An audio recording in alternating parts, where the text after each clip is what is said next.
Hey Izzy. Hey Lydia. Hello. Hey,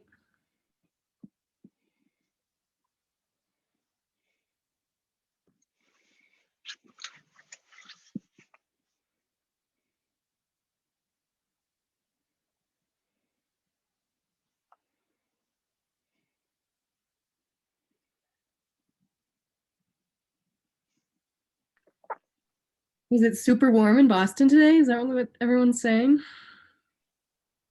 That's 71 degrees. Yeah. woohoo. That's crazy. I didn't go outside today. Why? Because I'm at work all day. There's Wi-Fi in the Boston Commons. We get free Wi-Fi. Yeah, but then I don't have my double monitors. Can't bring my desk down to the Boston Commons. I saw a lot of people on Centennial, like a lot of people. It's pretty cool.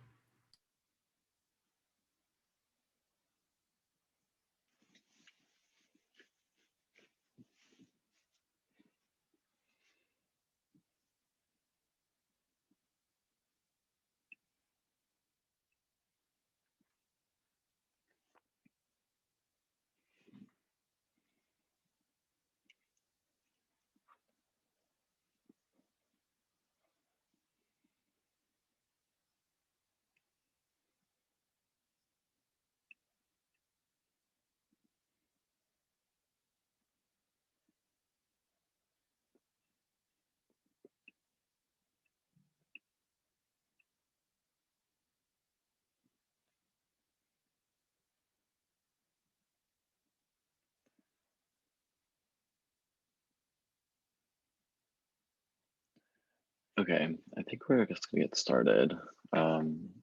Welcome everyone for coming. My name is Jordan. I'm the events director for NU Impact. Tonight we are excited to welcome Lauren Palumbo from Lovin Spoonfuls to talk about their work in Boston. And before we get started, I want to introduce our events for next week. We have a clean energy event happening on March 17th. We have a panel of Ryan Dings from Greentown Labs, Edison Amilda from Schneider Electric, and Carrie Bowie from Browning the Green Space. And then I'll let Spencer talk about the conference coming up too. Awesome. Thanks, Jordan. Yeah, so we have our Sustainable Investing Summit scheduled for April 3rd. Tickets will be going live beginning of next week. So we'll blast that out on our platforms. But there's some really exciting panels planned on ESG investing, healthcare, trends in consumer industry, microfinance, and more. So definitely be on the lookout for that. Now welcome Lauren Palumbo, the Chief Operating Officer of Lovin Spoonfuls. Hi, everyone. It's nice to be here. I will briefly introduce myself, and then I think we have some slides that we'll swing through, but honestly, this can be pretty informal. I'm happy to be interrupted and answer questions along the way.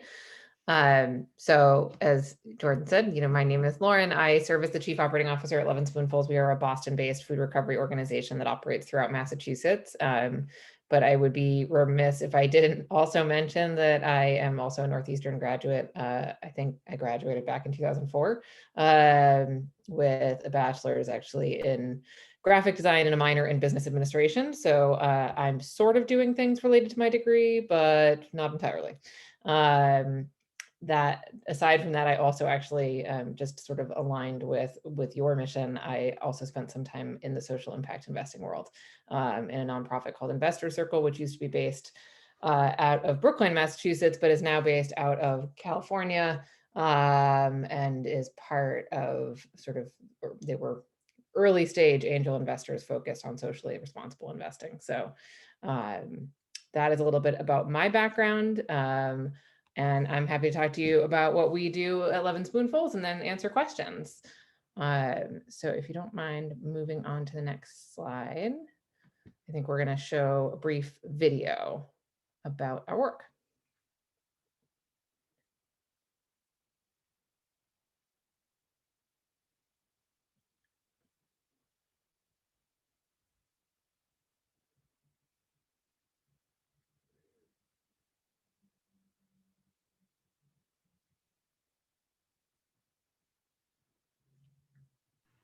Not sure the audio is coming through, if there's supposed to be audio. There should be, but Wait, can people hear this? No, I think you might have to unmute yourself, Jordan. Oh, got you. Okay.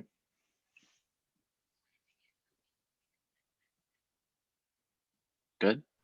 Still can't hear. I think when you share your screen, You there's an might have option to to go share. to like share audio through the screen sharing options. Yep. I see. Not sure if this will work. My parents did, Anything? but circumstance. That's sometimes does working not now. If allow you want to that. go back to the start. Sure.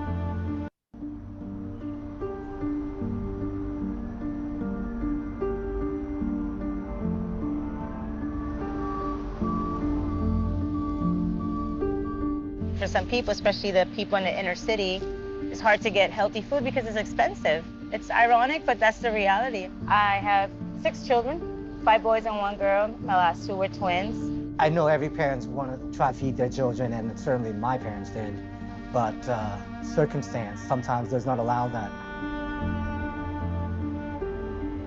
I lived in a small town and it was mainly restaurants, and I couldn't find a job. I was making like less than $200 a week, and I couldn't really afford my rent and food at the same time. So I was relying on some of the pantries there and really appreciated that.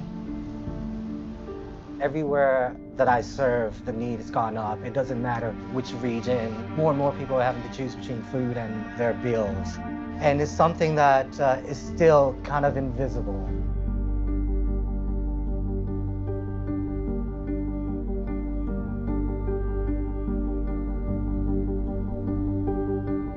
I don't think that we are going to see the effects of COVID on these disproportionately impacted communities until far into next year. And this is going to be after some of these smaller pantries and service centers don't reopen.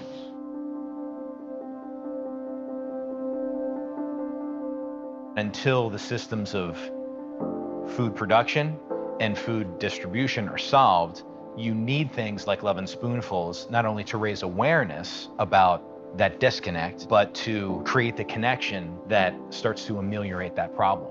Just because it's a food pantry doesn't mean it's bad food. It's not. It's excellent food. I would go to the supermarket and just buy stuff that was cheap, but it wasn't healthy. But because of my budget, I couldn't afford, like good vegetables and stuff because they are expensive. So this has been a blessing.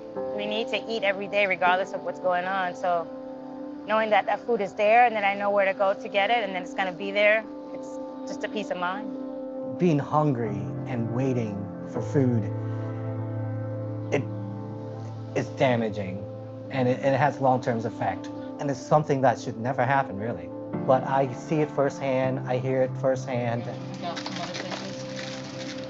The institutionalized systems of this country do not support people. There's really no safety net for the working class, for people who are marginalized. And I recognize that, and I feel like I have something to give back and to help alleviate that pain a little bit.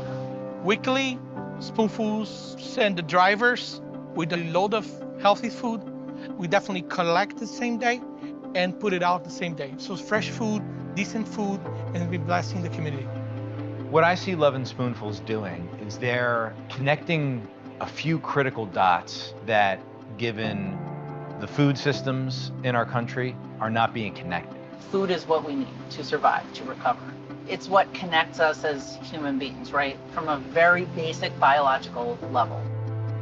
It's unfortunate that hunger still happens, but I always think of the people I serve because I feel like it's a privilege for me to serve the people I serve. Food is a human right.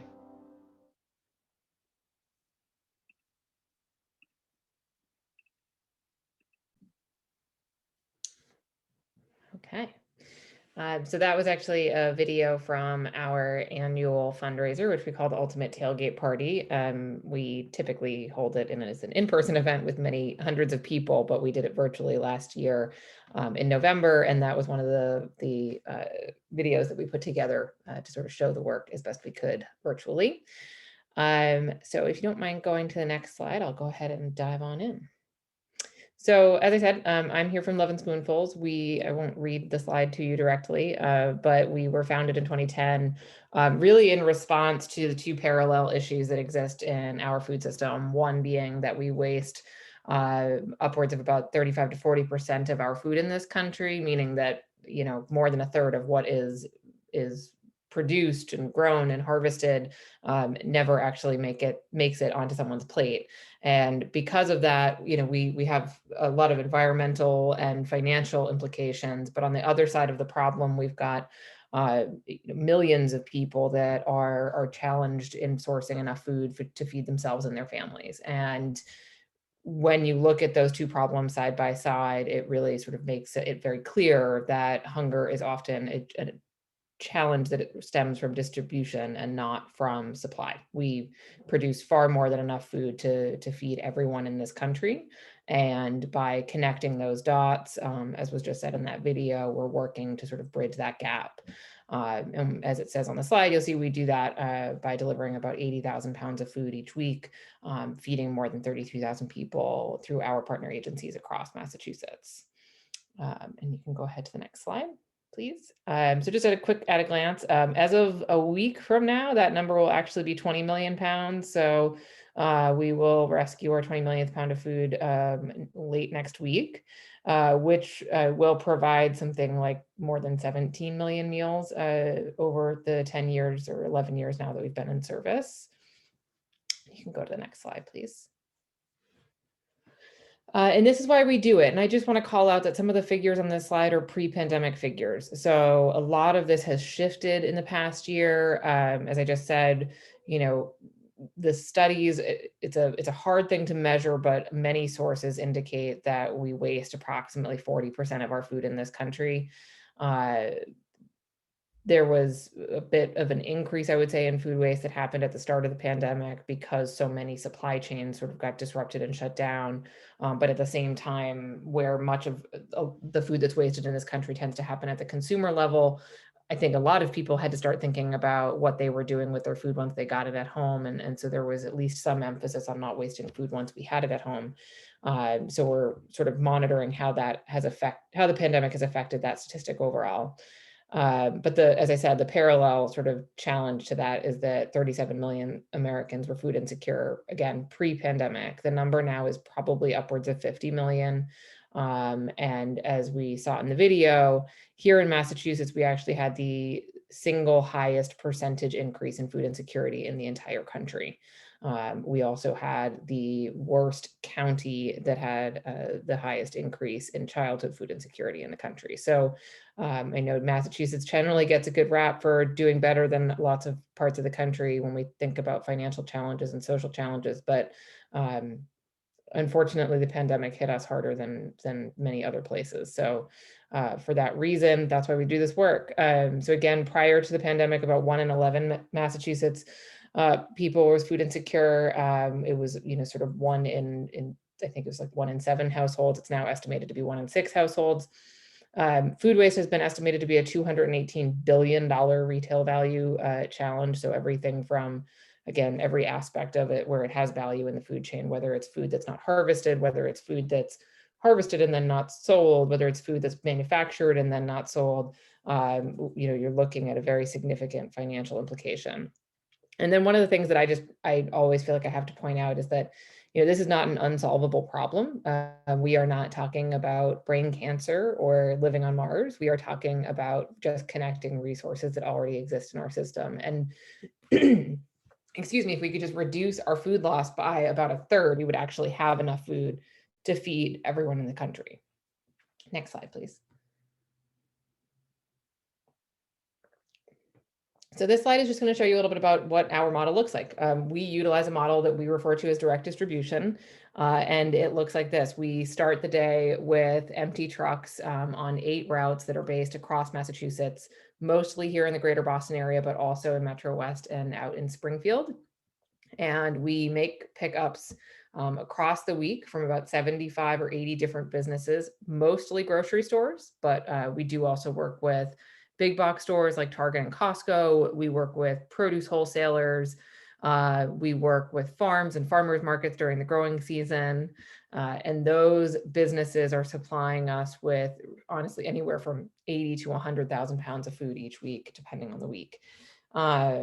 When we are out on the road, we're doing so, we're picking up this food in refrigerated delivery vehicles, and they are driven and managed by people like Reggie, who you saw in the video. He is one of our food rescue coordinators. They are trained, employed individuals who know how to look for food safety. They know how to direct the food to the places where it can be best put to use. And we do track everything that we do through a mobile inventory tracking system so that we have an understanding of what's happening across the board. On the back side of the work, we get to do the really amazing side of this work, which is to deliver that food to the nonprofit partners that we work with throughout Massachusetts who are feeding folks in need. They are traditional emergency food programs that folks are familiar with, things like food pantries and soup kitchens, but we also work with a lot of non-traditional nonprofit partners, everything from recovery programs, transitional shelters, senior programs, veteran services, after-school programs. There's really a wide variety of organizations that we serve.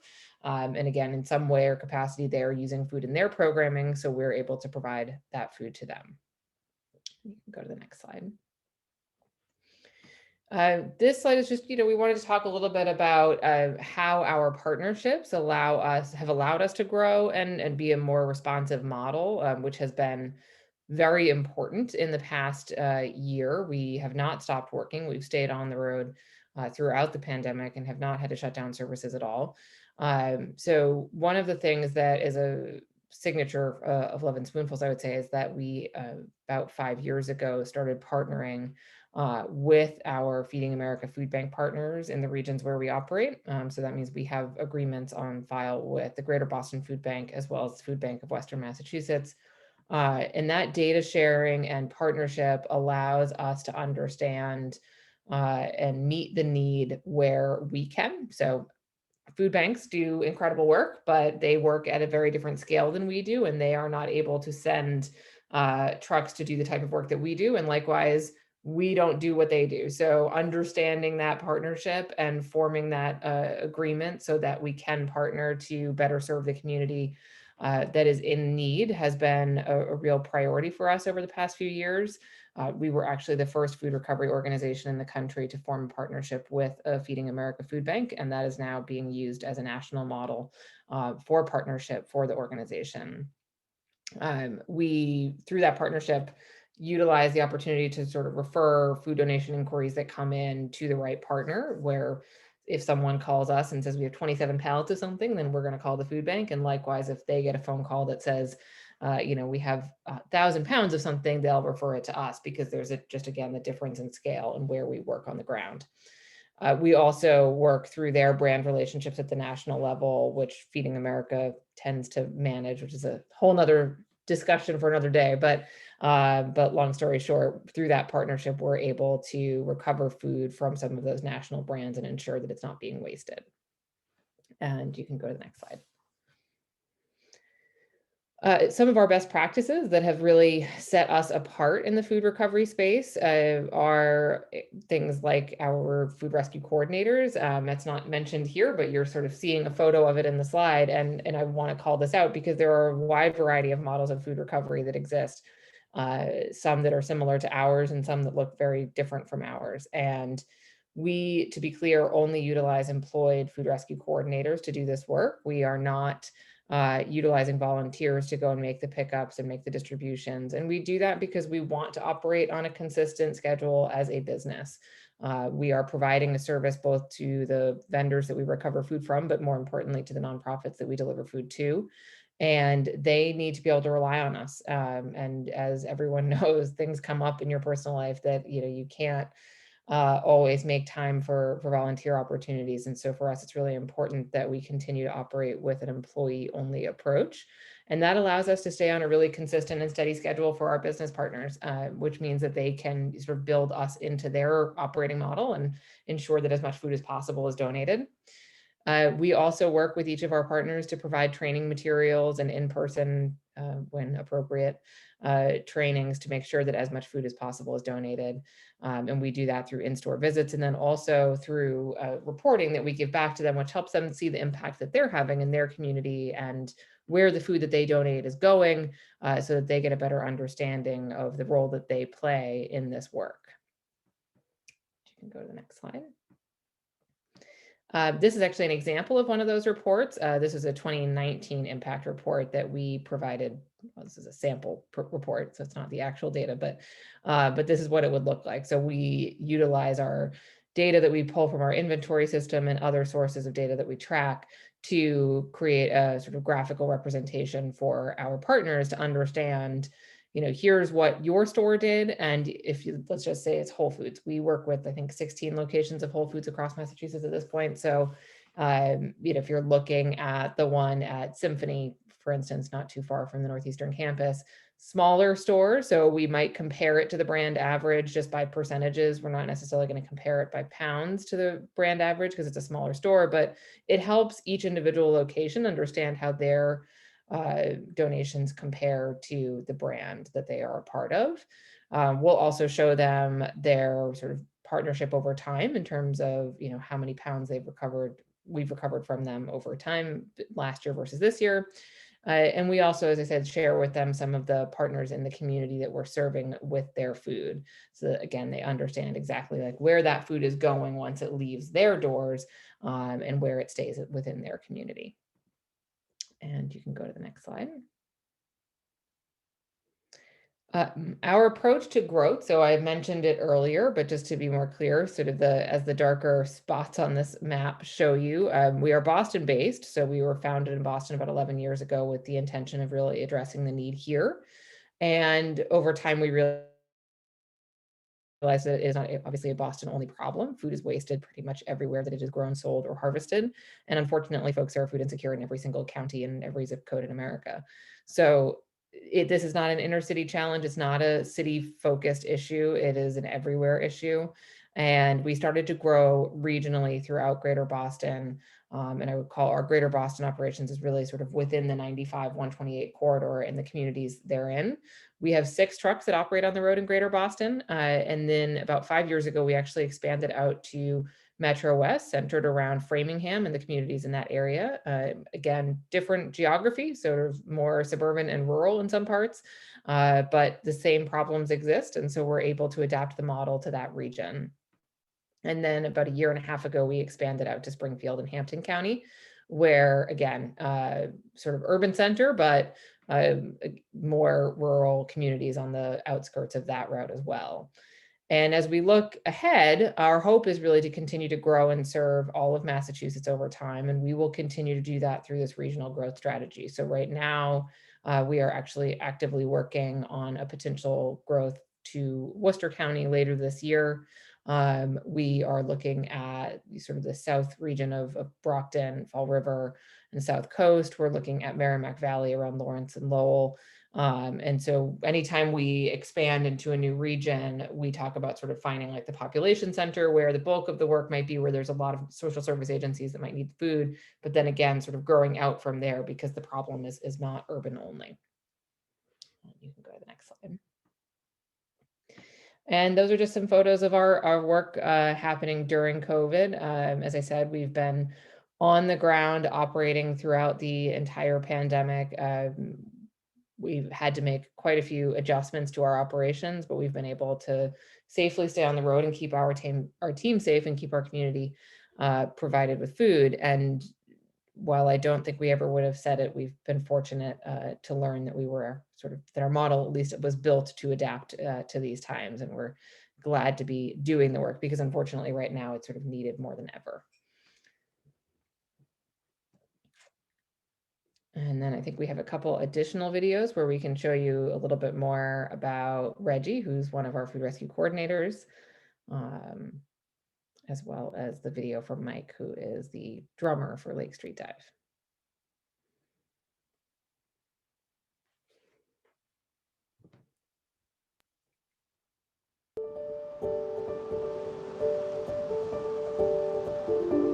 I am an immigrant. I'm a refugee.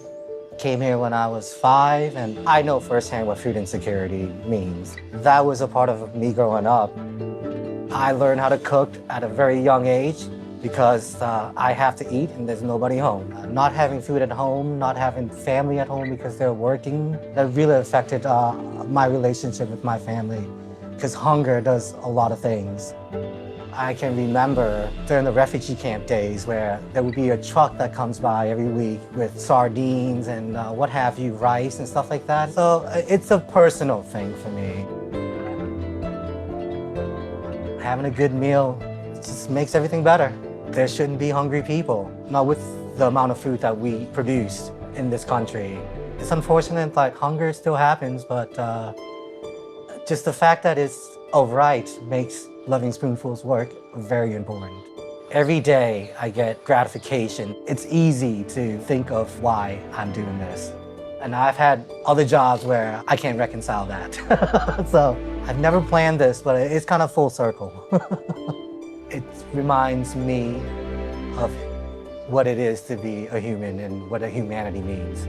It's not something theoretical. It's real. It's the people. That's what food is. It's culture. It's understanding. I wish every job could be this gratifying.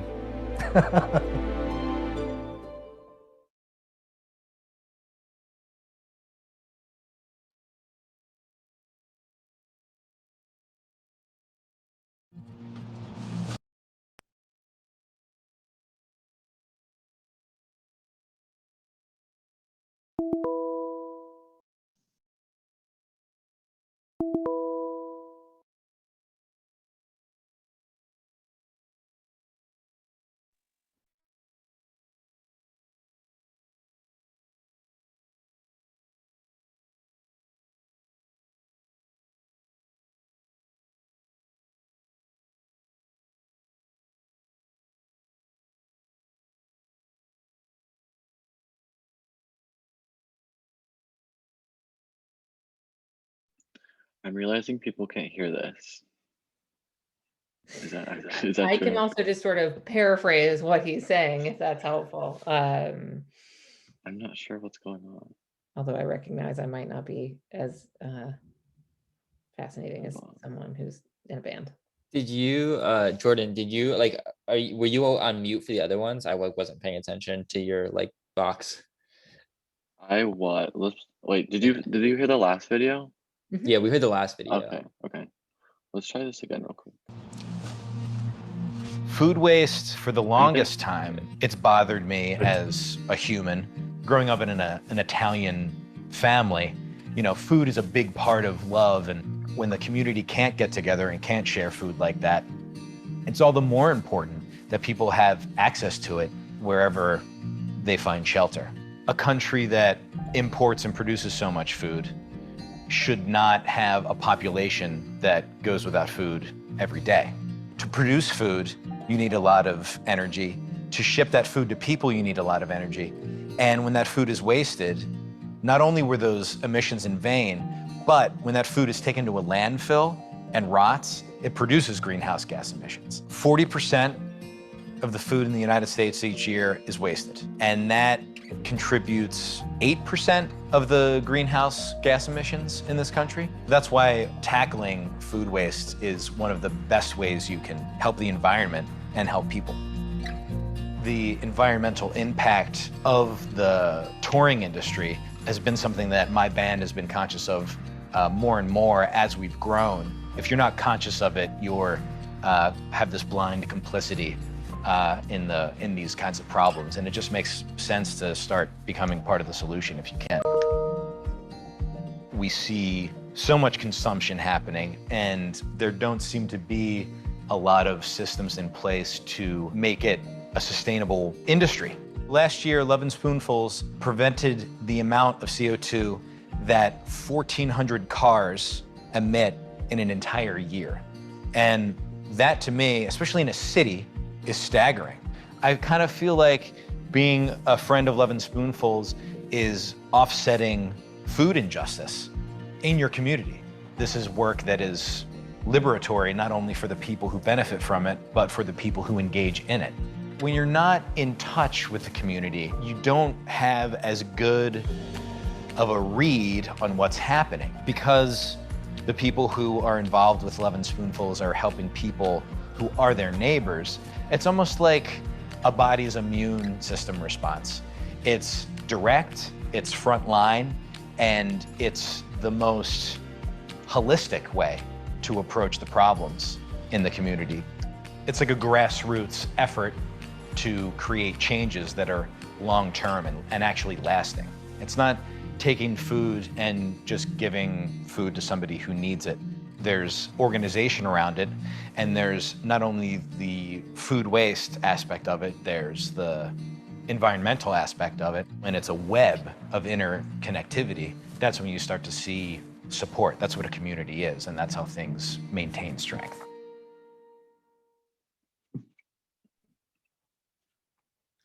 Yeah, so Mike said it quite nicely, but yes, the environmental impact of food waste is something that is multifold and a challenge that is preventable. And so that's, part of the reason why we are here to do this work.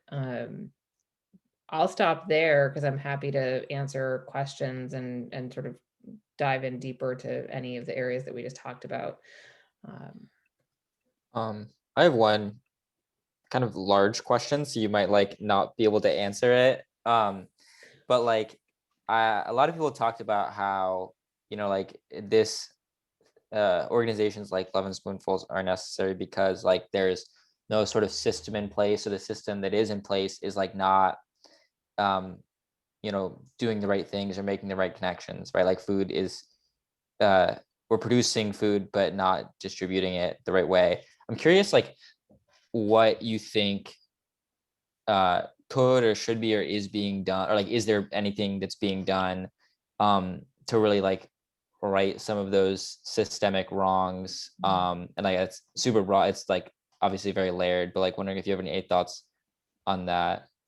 Yeah, no, lots of thoughts. That's a good question. I will start by saying that, first of all, we fully recognize that like food recovery is not the solution to the challenges that exist. It is part of a patchwork of solutions that are trying to fill a gap that exists because of poor federal policy, poor state policy, poor environmental policy.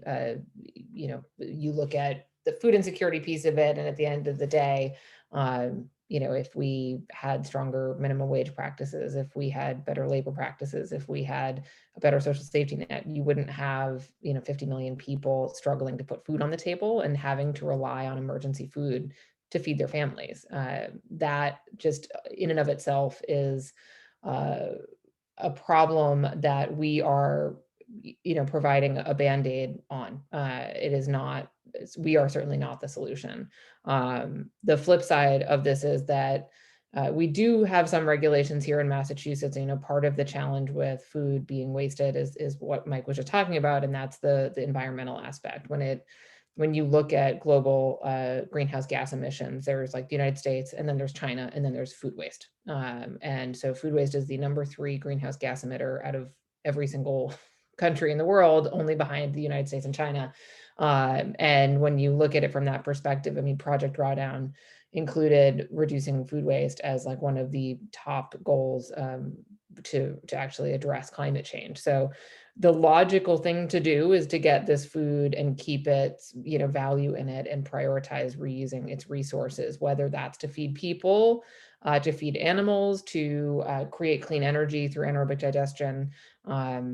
Something has to be done with it. And in Massachusetts, we do actually have regulations that require businesses at a certain scale to keep it out of the landfill. So we have a state guidance that says, if you're tossing a ton or more of organic waste each week, you have to divert it from the landfill. So food donation is one solution to that. The state is looking at lowering that threshold to a 1/2 ton, which will require many more businesses to do the right thing and keep this food out of landfills. But it is, there are regulations that need to happen to address the problem from both sides. And Massachusetts is one of only, I would say, 7 or 8 states maybe that has a food waste sort of ban in place. across the country. Ours was the first back in 2014, but we've got them in Vermont, Connecticut, New York, California, sort of on the coasts, and starting to influence policy across the country. But if you're in a state like Oklahoma, you have a lot more space to put your food in the trash than we do in Massachusetts. And so our limited space kind of drives some of that policy. But at the end of the day, there's a lot of change that needs to happen to address the issues on both sides of the issue. And we are, I think, as an organization, getting more comfortable advocating for that change, I would say. Yeah, thanks so much. Hi, I have a question. Yeah. Are you partnering with Northeastern in any other way? In any way? Sorry, not just in. We are not. So I can tell you that we do partner. We did. We're not currently just because of COVID, but in the past we have partnered with Boston College. So their dining services they have a group of students that are sort of Serve Safe, which is like this national food safety training. They give them the food safety training, and then there's this group of volunteers that come into the kitchens or the dining halls at the end of service, and any food that didn't go out to service, like that was prepared but is in excess, gets sort of packed up and then frozen, and then we were picking it up once a week and delivering it to shelters and so on. There are food donation programs in place, I think, at Harvard and MIT with another organization that's similar but different from us, called Food for Free, based out of Cambridge. We do not work with Northeastern. We do not work with BU. We may work with BU in the future. They're currently like reevaluating some of their contracts, but I have heard from Northeastern students many times over the years, not in any way because I'm affiliated with the school, but just because, students ask. It's like, I eat in a dining hall. I see the amount of food. What is happening to all of this? It's tricky because the request kind of has to come from the business. So what we always say in response to those inquiries is like, go talk to the dining services team, talk to the folks that are managing the relationship with whether it's Aramark or Flick or Compass or whomever they're hiring to manage the dining halls.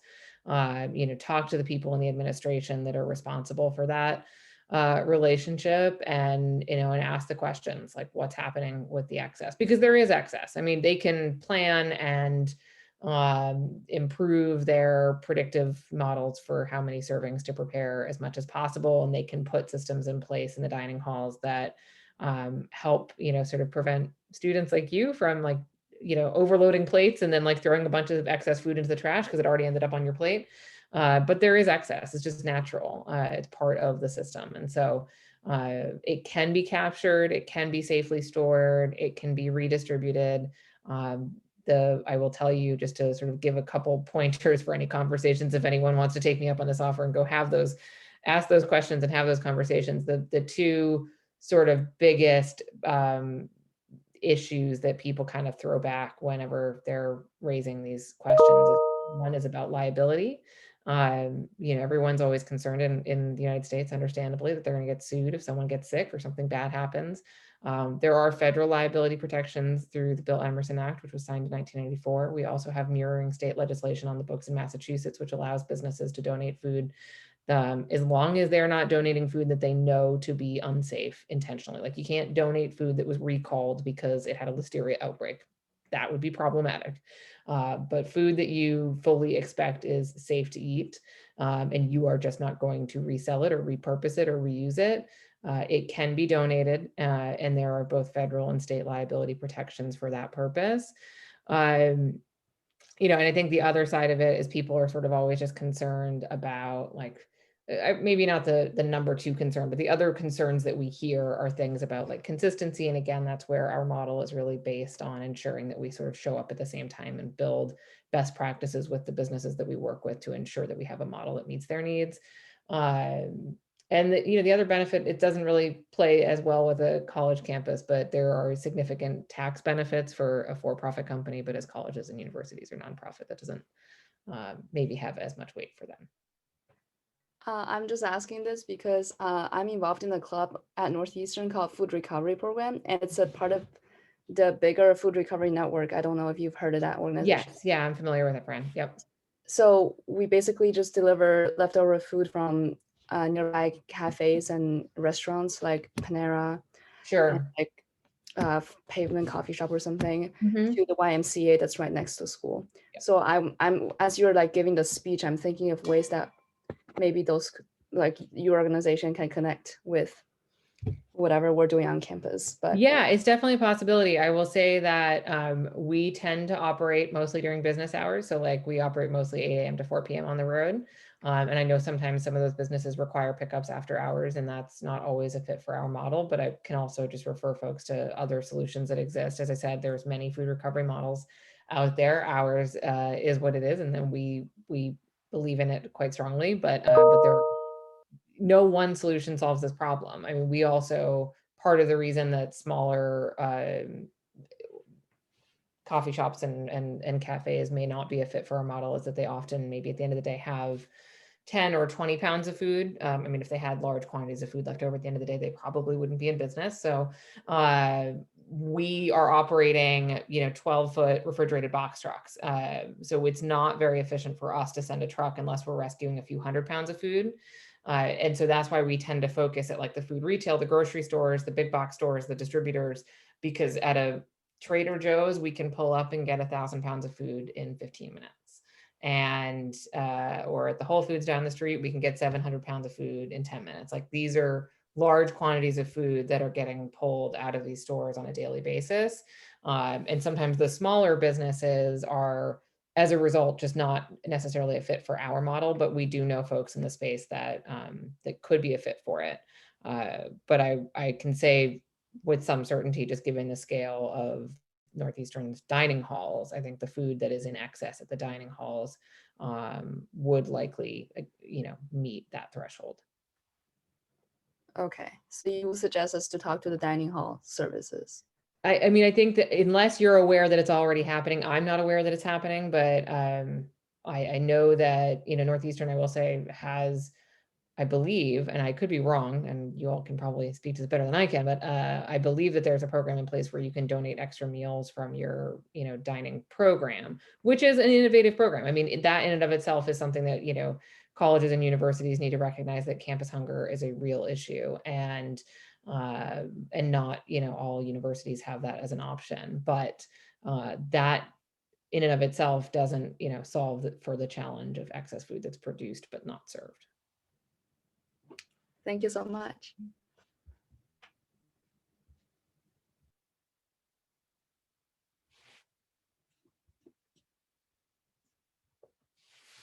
Hi, I had a question.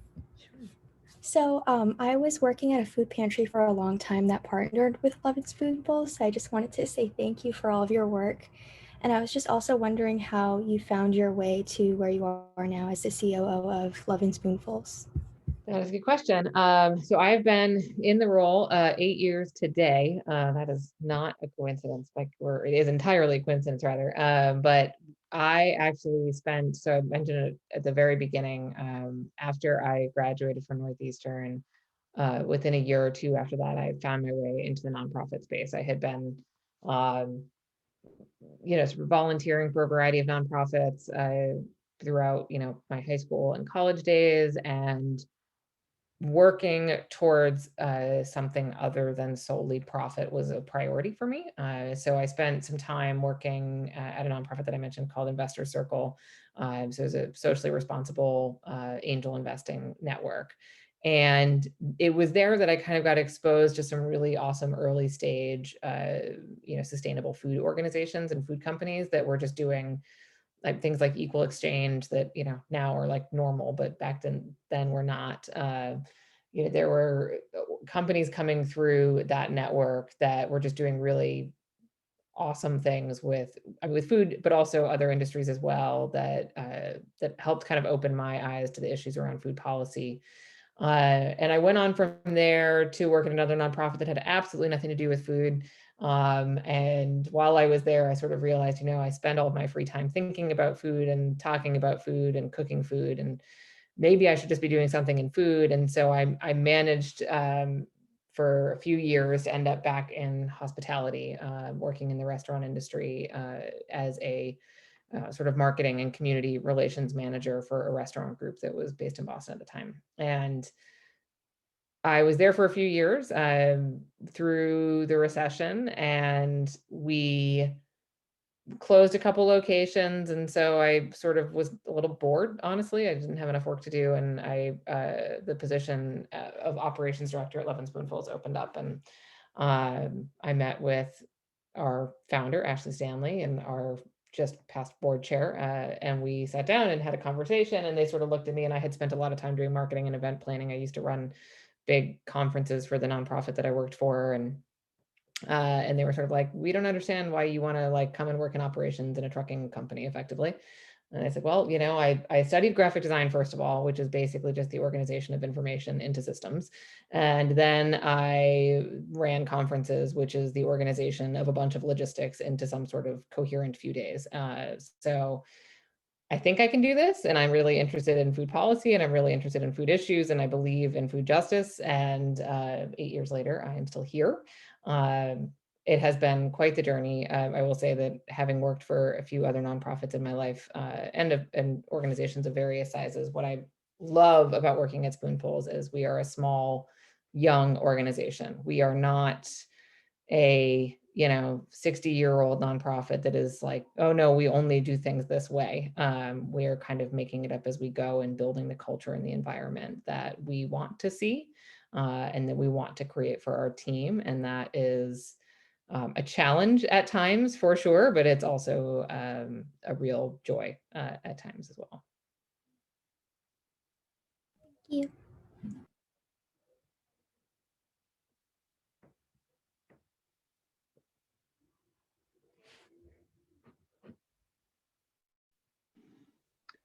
I have a question. What are some of your biggest challenges as an organization in combating food recovery? Yeah, I mean, the biggest challenge is really funding.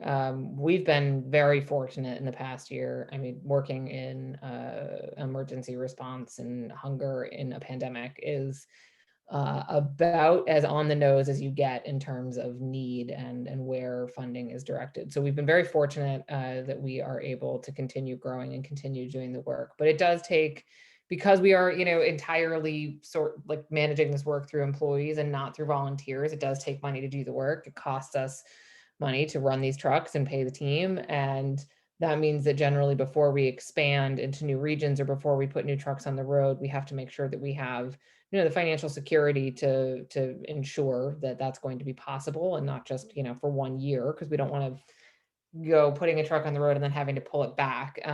We try to make sure that we're sort of solidifying that funding for a few years to come before we make any major change. And that is where we have to be patient. Right now, as I said, we're partway down the path of expanding to Worcester. It's not a guarantee, but I feel fairly confident that it will happen within the next year.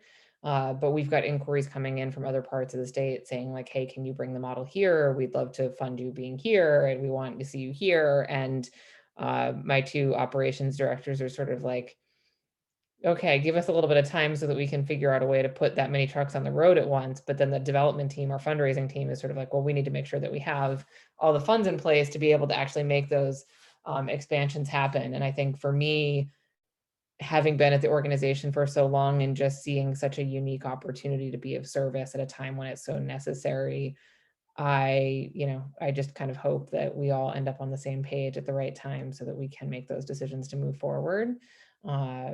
Because this model is needed, and if it's not, if no food recovery is happening, I mean, just consider how much food is being wasted, and when you've got folks down the street that need access to that food. Again, like I said before, this is not the be all end all solution to these challenges, but it is a solution that meets the need right now.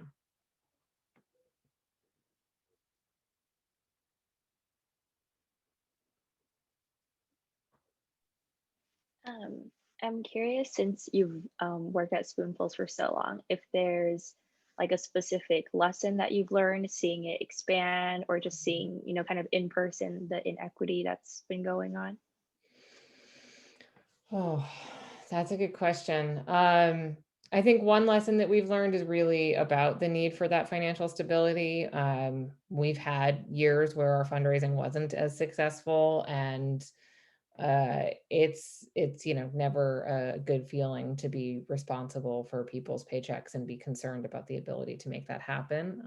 We're, as I said, very fortunate to sort of be on the other side of that challenge now, but it definitely made us think about where we want to focus and how we sort of prioritize decision making and process through those decisions, because we responded for a long time to community need first and sort of grew as the community asked us to, and didn't always have the infrastructure or the funding to back that up.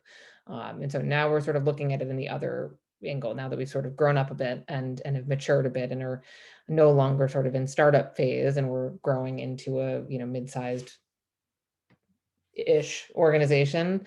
I think that's probably the most important lesson that we've learned, because it really kind of flipped on its head the way that we think about growth and responding to the need. And it's not that, if someone could secure the funding tomorrow, we would be working on getting those trucks on the ground. We are 1,000% committed to meeting the need in the communities that we're not operating in yet, but we know that the most sustainable thing for us to do, both for the communities that we want to serve, but also for the team members that we hire, is to sort of take the slower path, which is challenging for me, but important.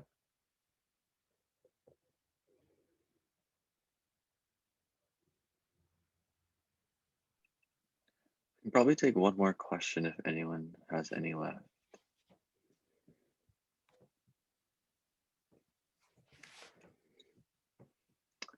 Okay, well, I have a question.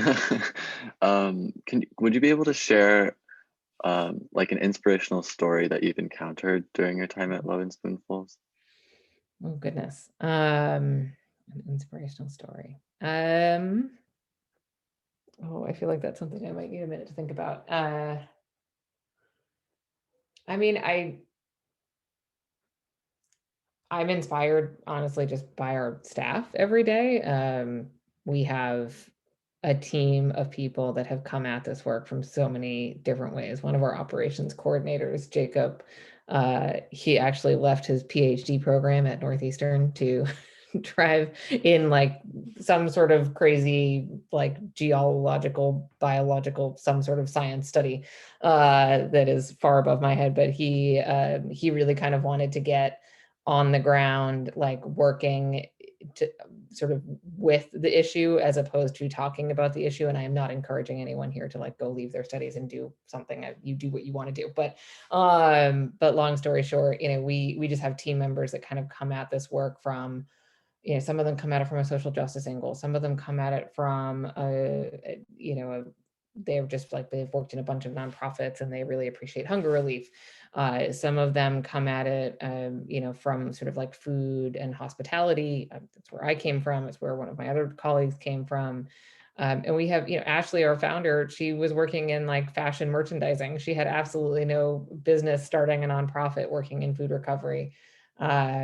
But there are a whole bunch of passionate individuals that respond to this work for a variety of different reasons and make it personal and bring that to work every day. And I think it would have been it was an incredibly challenging past year. It has been, and it continues to be, but it would have been far more challenging if we didn't have that sort of commitment at the heart of the work from everyone on the team. Because you don't show up on a 100-degree day or a 2-degree day to move a bunch of food, which is heavy and exhausting work, if you're not really passionate about it. So I'll leave you with that. I will also say that email address that you see on the screen, info@lovinspoonfulsinc.org, I am the filter for it. So you can reach me there if anyone has a question that pops up afterwards, or I can also just drop my actual email address into the chat, which is just Lauren@lovinspoonfulsinc.org. Thanks, Lauren, for speaking tonight. So just as a little wrap up, we have our community Slack here. You can scan the QR code to join our groups, and then see, yeah, real quick, we have those events coming up next week and the conference in April to look out for. And that's about it. Thanks for coming out, everyone. Yeah. Oh, Lauren, sorry. That's okay. I sort of have a question. Sure. So I'm doing a project right now on childhood obesity in the Boston area. And it's not exactly what your work is, but I was curious if you've had any, if you have any thoughts on the Yeah, definitely issue. lots of thoughts. Succinctly, I will say that, you know, it's part of the reason that we do this work, right? You know, childhood obesity is one of the most disastrous effects of some of the social policies that I was talking about before, when you have folks that don't have access to food or aren't given the opportunity to make choices about their food. You're stuck with a choice of having to make decisions about the cheapest food that you can get. And the cheapest food is what, you know, folks, especially communities of color, are forced to access instead of healthier foods like fresh fruits and vegetables or fresh dairy or proteins. And that is exactly what we recover because it's so perishable, because it's the type of food that is coming off of the grocery store shelves every day. We really focus on fresh fruits and vegetables. We focus on prepared foods, on as I said, sort of dairy and proteins as well. And I would say, if not 100%, then the vast majority of the organizations that we serve are serving families with children as a large percentage of their population. And providing access to that fresher, healthier food helps ensure better health outcomes. You know, we don't have the direct data to that because we're not tracking the individual client data because we're serving the organizations and not the individuals. But the connection is there, certainly, that you know, if you are someone that has to access a food pantry and, you know, maybe the pantry is able to store canned beans and rice and macaroni and cheese and canned tuna, and then we also supplement that with fresh broccoli and oranges and bananas, and now you're able to get a more well-rounded diet as opposed to just the staples, we can hopefully have an impact over time on the health and wellness of folks that are accessing emergency food. Thank you so much. Yeah. Good luck with your project. It's a Thank loaded you. topic for sure. But yes, thank you for having me, everyone. Thank you so much. Thank you. Thanks. This is super insightful. Have a good one.